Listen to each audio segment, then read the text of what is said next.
face of MMA Fancast with the power couple of Pittsburgh MMA. You can tell they love being called that.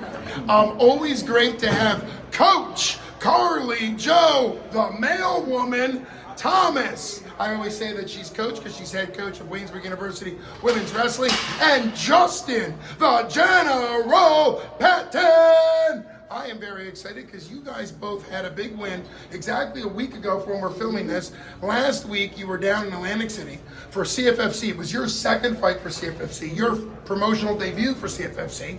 And it went incredibly well for both of you. You both got big wins. Let's start with Coach. Coach, in your debut as a pro and also for CFFC, you took on a 2-0 opponent and you won. So you were 0-0, took on a 2-0 opponent. And we talked about that in the Fight Week interview. And now in your second fight, you took on a 3-0 undefeated lady and defeated her by third round rear naked choke. Talk about taking on like a higher level opponent as a 1-0 versus 3-0, and then how that fight went and how the finish came in the third round. She was definitely tough. I think I landed some pretty good strikes, hurt her a couple times, and she was, able to get through that. She really tried to use her wrestling to kind of pin me on the cage and do work from there, but training at the Mat Factory, I felt very, very comfortable with that. Was able to reverse nearly, all of her takedowns. Really just win. I think I just winning the exchanges, the grappling exchanges, even the striking exchanges. I think really made a difference in the fight. And then in the third round, I actually hurt her pretty bad with a liver kick. The boss rooting. Yeah. Liver kick. But so that kind of initiated I tried to finish up after that. Then she actually ended up shooting a takedown, and just kind of the wrestling took over, and I was able to control the back position, just be patient and hunt for the choke. Got the finish. Yeah, that's. You mentioned the Mat Factory. Congratulations to you. And I think it's always good.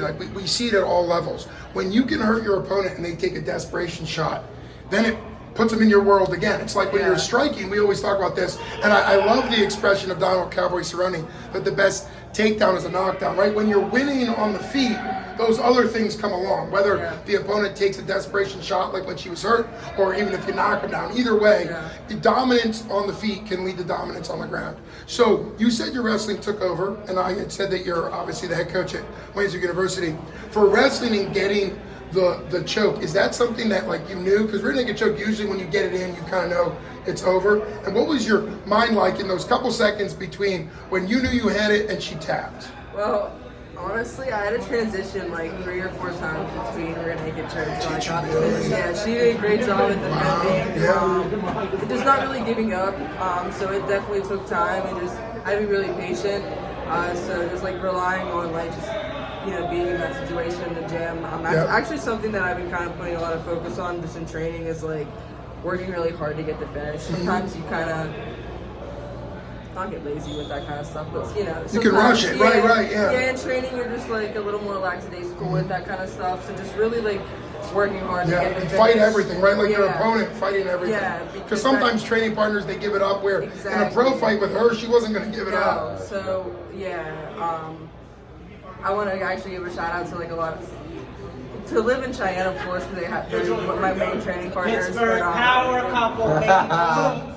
For this fight particularly, they both actually kind of had some injuries, my whole camp almost. So I had to train with a lot of guys this camp. So huge shout out to all the guys at the Mat Factory for pushing me hard, but taking care of me, keeping me healthy, all that stuff. Well, we had Edwin Vera, we were talking earlier. I know he's a male training partner because of the size matchup. So obviously a big deal that you have such a great camp behind you. And a good shout out to people that are training, whether it's jiu-jitsu, MMA, to really continue to work those backup plans. Like for rear naked choke, were you switching arms, were you pulling and then switching out? And a lot of people, it can be frustrating, right? You think it's deep and they just kind of let go, but there's a great setup there, like you said, transition, where instead of letting go, you pull to set up your next arm and you just keep fishing back and forth. So great job to you. And obviously, as I think Julian pointed out today, but I'm not sure, somebody pointed out that the 247 Fighting Championship Hall of Famers are both out of the Mat Factory, right? The founder, Isaac Reilly, and then Chris Williams. So that shows a lot about that. And both of them made the trip with you to Atlantic City. Now for the general, you fought a great opponent. and you went to a decision, won unanimous, which that's always a big deal. What was the fight like for you? And walk us through kind of maybe the highlights from it. The fight was fun. It was a good time. That's right, they posted the whole thing on YouTube. I got to watch the whole fight. It's out there on YouTube. So if you want to see, which is great, they put the whole full fight unedited. Go watch. I need more views, please. It's a great Oh, I mean, I fight. already watched it.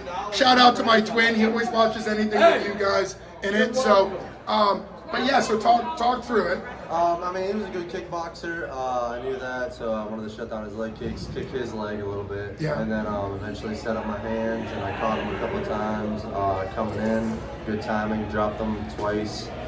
Looking for the finish. He was a tough guy, didn't quit, and then we just continued to do the game plan and just stick to what I do and then beat him up. So it was a good time. It was a very good time. Well, and getting the decision, while it's not the finish that you want, a dominant decision in some ways is harder because it's great to catch somebody in 30 seconds or a minute, and those are wonderful wins, and you've been there, but to be defensive and offensive for 15 minutes. Yeah. Obviously we were talking about wrestling, pins are great, but getting what's a technical fall is even bigger, right? Because you have to score more. And for unanimous decision, you have to win. Every judge has to, go for you. Yeah. So what was it like for you? We talked about it before in the fight week. You had been a 247 fighter for a long time, which is awesome, both amateur and pro. But traveling out to Atlantic City, fighting for a different promotion for you, what was that feeling like? And not having, I know people came with you, but not having the same level of fan support. I loved it, honestly. Did you? I like going into someone else's house and taking their stuff. That enemy territory? Yeah, I walked out and someone was screaming, "Let's go!" And I look at him, he's like, "Frank Wells!" And I'm like, all right, cool, we'll see. We'll see in a little bit. Because I like going into your house and because I feel like when you're fighting at home and everyone's yelling for you, it's more pressure. I go into your house, I'm going to upset all these people. I love it. Well, it was great for both of you. Congratulations. What a great, both double win, but also for the Mat Factory coaches and everybody that made the trip out to support you. So thanks so much for coming on the show. Luke Mason for MMA Fancast with great friends of mine, Karli Jo Thomas and Justin Patton, both coming off great wins for CFFC a week ago. Thanks so much. Thank you. Thank you.